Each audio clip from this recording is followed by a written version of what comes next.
Hydraulic rock breaker हे hydraulic टेक्नॉलॉजीवर कार्य करते. हायड्रोलिक टेक्नॉलॉजी ही पास्कल लॉशी संबंधित आहे. पास्कल लॉ काय सांगतो?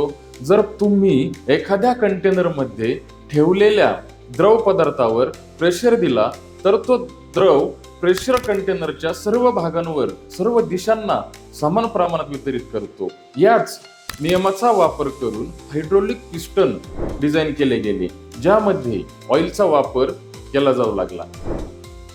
तेलाची विस्कॉसिटी पाण्याच्या तुलनेत जास्त असते, त्यामुळे ते आपण स्मूथली कंट्रोल करू शकतो.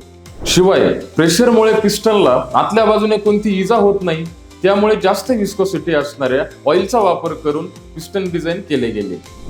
अशाच इंटरेस्टिंग फॅक्ट्स आणि माहितीसाठी माऊली हायड्रोलिक्स रॉक ब्रेकरच्या इन्स्टा पेजला फॉलो करा.